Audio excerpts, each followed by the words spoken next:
എല്ലാവർക്കും നമസ്കാരം. ഇന്ന് ഞാൻ പറയാൻ പോകുന്നത് സെമന്തകമണിയെക്കുറിച്ചാണ്. മഹാബലശാലിയായിരുന്ന ജാമ്പവാന്റെ അഭിലാഷമായിരുന്നു തൻ്റെ മരണം ഭഗവാൻ ശ്രീകൃഷ്ണന്റെ ചക്രായുധത്താൽ ആയിരിക്കണമെന്നുള്ളത്. ആ ആഗ്രഹം കൃഷ്ണാവതാര കാലത്ത് ഭഗവാൻ നിറവേറ്റിക്കൊടുത്തു.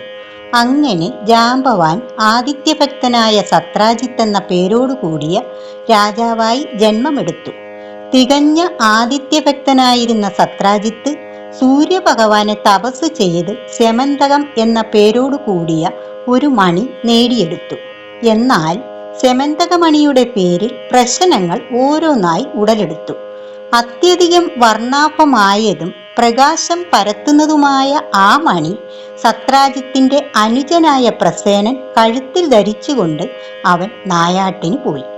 ആ മണിയുടെ പ്രകാശം കണ്ടിട്ട് അത് കഴിക്കാനുള്ള ആഹാര സാധനമായിരിക്കുമെന്ന് കരുതി തെറ്റിദ്ധരിച്ച് സിംഹം പ്രസേനനെ ആക്രമിച്ച് കൊലപ്പെടുത്തി. എന്നിട്ട് ആ സെമന്തകമണി തട്ടിയെടുത്തു. മണിയും കഴുത്തിൽ ധരിച്ചുകൊണ്ട് വേട്ടയ്ക്ക് പോയ അനുജന്റെ മരണവാർത്ത കേട്ട സത്രാജിത്ത് അതീവ ദുഃഖിതനായി തീർന്നു. ആ സെമന്തകമണി അപഹരിക്കാൻ വേണ്ടി ആയിരിക്കണം തൻ്റെ സഹോദരനെ കൊലപ്പെടുത്തിയത്. ആ മണി ശ്രീകൃഷ്ണൻ ആവശ്യപ്പെട്ടതായിരുന്നു. അത് താൻ കൊടുക്കാൻ വിസമ്മതിച്ചതുകൊണ്ടായിരിക്കണം കൃഷ്ണൻ തൻ്റെ അനുജൻ പ്രസേനനെ വധിച്ചിട്ട് വിശിഷ്ടമായ ആ മണി തട്ടിയെടുത്തത്. ആ സംശയം സത്രാജിത്തിന്റെ ഉള്ളിൽ വർദ്ധിച്ചു. ആ കോപാധിക്യത്താൽ അവൻ പലരോടും ആ കാര്യം പറഞ്ഞു. ആ വാർത്ത കാട്ടുതീ പോലെ നാട്ടിൽ പരന്നു. സെമന്തകമണി അപഹരിക്കുന്നതിനായി നിരപരാധിയായ പ്രസേനനെ നിഗ്രഹിച്ചത് ശ്രീകൃഷ്ണനാണെന്ന് നാട്ടിൽ പാട്ടായി. ഞൊടിയിടയിൽ ആ വാർത്ത ഭഗവാന്റെ കാതുകളിലും എത്തി. തൻ്റെ നിരപരാധിത്വം തെളിയിക്കുന്നതിനായി മണിയും അന്വേഷിച്ച് ശ്രീകൃഷ്ണൻ വനത്തിലേക്ക് പുറപ്പെട്ടു. ശക്തനായ ജാമ്പവാൻ സിംഹത്തെ വധിച്ചിട്ട് സെമന്തകം സ്വന്തമാക്കിയിരുന്നു. മണിയും അന്വേഷിച്ച് വനത്തിൽ കൂടി സഞ്ചരിച്ചു കൊണ്ടിരുന്ന ഭഗവാൻ ഒരു ഗുഹയിൽ വസിക്കുന്ന ജാമ്പവാനെ കണ്ടുമുട്ടി. തദനന്തരം മണിയെ ചൊല്ലി അവർ തമ്മിൽ വാഗ്വാദം ആരംഭിച്ചു. അവസാനം വഴക്ക് മൂർച്ഛിച്ച് യുദ്ധത്തിൽ അവസാനിച്ചു.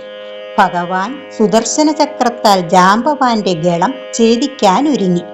തൻ്റെ സ്വാമിയായ ശ്രീരാമനെ അവൻ പെട്ടെന്ന് തിരിച്ചറിഞ്ഞു.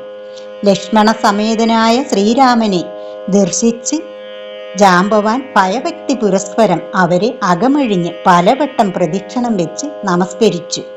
പുളകിതഗാത്രനായ ആ വാനരശ്രേഷ്ഠൻ സെമന്തകമണിയോടൊപ്പം തൻ്റെ പുത്രിയായ ജാമ്പവതിയെയും ഭഗവാന്റെ തൃപ്പാദാര വിന്ദങ്ങളിൽ പാരിതോഷികമായി സമർപ്പിച്ചു.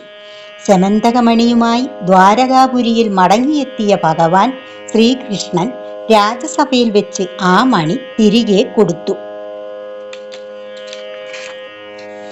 തൻ്റെ പുത്രിയായ സത്യഭാമയെയും ആ സെമന്തകമണിയോടൊപ്പം ഭഗവാന് ദാനം ചെയ്തു. സുന്ദരിയായ പുത്രിയെ മാത്രം സ്വീകരിച്ച് ഭഗവാൻ വിശിഷ്ടമായ മണി സത്രാജിത്തിന് തിരിച്ചു കൊടുത്തു. അനന്തരം സത്യഭാമയുമൊത്ത് ഭഗവാൻ ദ്വാരകയിലേക്ക് തിരിച്ചുപോയി.